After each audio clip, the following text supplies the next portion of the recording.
All right, gentlemen, next talk to me about Watauga at Weddington.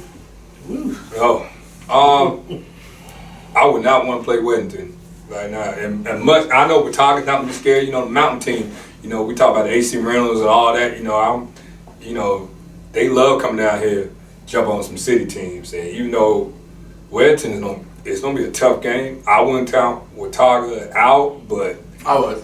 I know. I'm counting. It's kind of tough because they haven't played a whole Weddington. Probably the only team in the state that have not played their starters in the second half. They don't have to. They don't have to. And again, I think the bigger thing is, I think, if I'm not mistaken, Watauga and Weddington played in the playoffs last year, and Weddington destroyed them. So we'll be interested to see what Watauga can do differently. And being such a one-dimensional team, QB running for over 2,000 yards, another back with over 1,000, you got to give something different against this Weddington team. And that I've seen a little bit with that team. That D-line, something serious. No, that linebacker, something serious. And Alex Mock is he's going to be defensive. But that's the thing. You've got Will Shipley on one side. Both if he wants to be. Both if he wants to be. And then you got Alex Mock, there as at linebacker. And again, this is a situation where Watauga's seen nothing like Will Shipley. A lot of the teams, haven't seen anything. And he's just as good at defensive play as the offensive play. He's been dominating the playoffs at free safety. You seen a little bit of that in the summertime at that Blazing joint. He told us. Yeah, he's playing a lot of defense then. I was like, golly, this guy's a real legit two-way player. Yeah, Watauga, like I said, that's the teams they've played. They've done well, but they just haven't seen anything the caliber of Weddington. And I think, Go ahead. Oh no, just saying. They might be one of the most underrated dynasties. Coach knows I'm a big fan of Coach knows out there.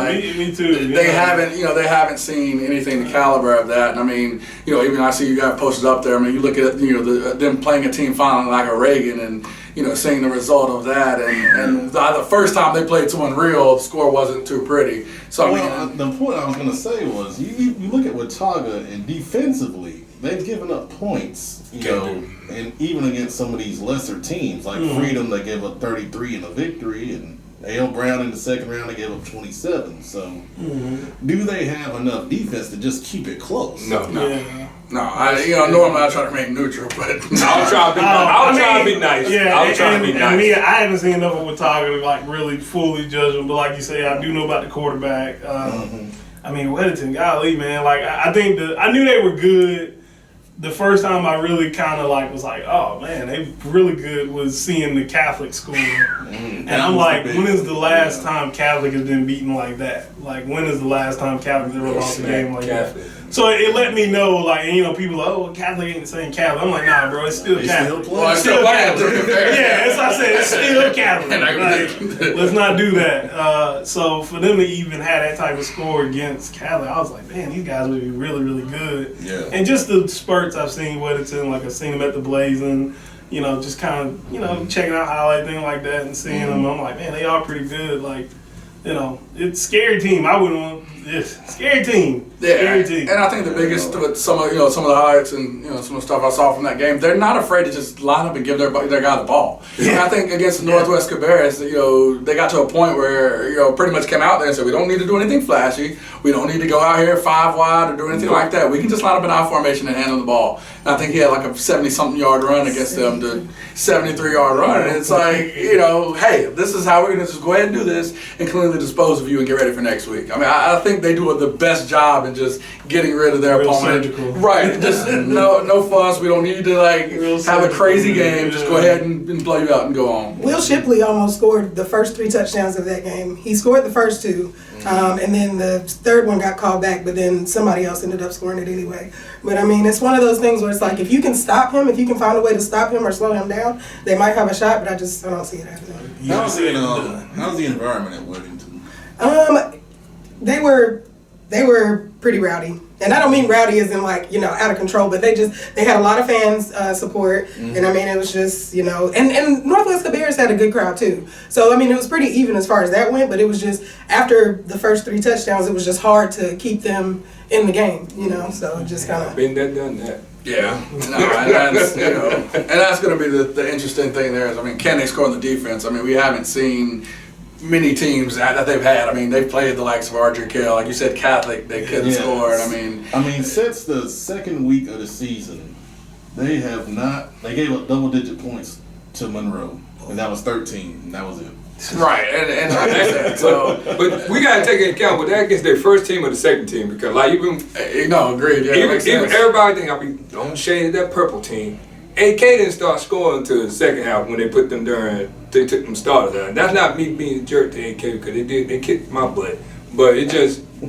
I think you bring a great point. And I think that's one thing I've seen with Weddington I don't think most coaches do. I mean, in a blowout, once it gets to a certain point, he seems to pull the trigger quick to just get those second team guys in. Maybe it seems to be a great strategy as they seem to really hit their stride in the playoffs a lot of times. I mean, you talk about a Northwest Cabarrus team that was, I think, 14-1 last year, and they got beat 49-7. Running back named Shane. Right, exactly. And so, I mean, that's, of course, like I said, that they're not talked a lot about here, but just how well they performed, in the past couple of years, there's been something to marvel at. And I mean, I think they've been one of the most underrated great teams of this area, maybe being in Union County, not getting that love, but last year I think their closest game was the championship game against Southeast Guilford, 20-0, and I mean that 0 really was wasn't threatened that much as well. So it's just one of those things where you continue to see a team like this and they continue to show sustained periods of greatness. So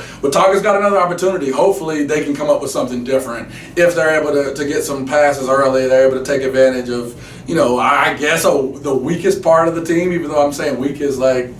Comparing two very difficult things. So, you talk about Watauga passing, they are 46-66 this year passing. So 70%, there you go. But I mean, that's typical option team, right? High percentage, long strike. Yeah. You're not throwing a lot when you are right. So I mean, that's going to be what they have to focus on. I mean, can they take advantage of that and lull Weddington to sleep early on, get a quick pass, and try to go up and milk the clock? Because of course, with a high running, a huge running attack like that, if you're able to get up early and play some small ball, maybe you've got a chance. That's what I was going to say. Or maybe make it a grinded out type game, try to limit within possessions.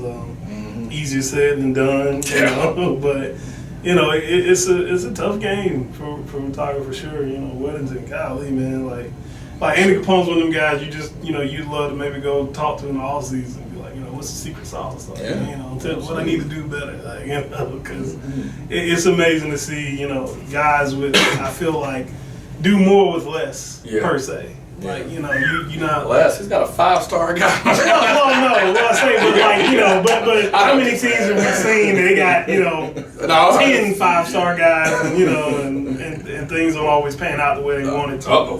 No, you're absolutely no. That's don't do that. Don't do that.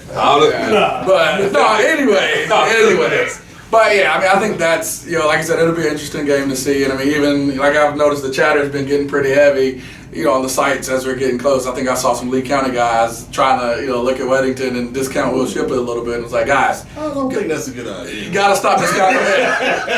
Discounting the white running back. Chachi soul, man. If you hang in the mirror, you better get out the woods. That's a guy with. Because last time, didn't the Catholic game they talk a lot of trash, and he was. There was some stuff. Yeah. Because I remember he was amped up after that game talking. So I wouldn't amp that kid up again. No. I wouldn't do it. All right, good stuff, guys.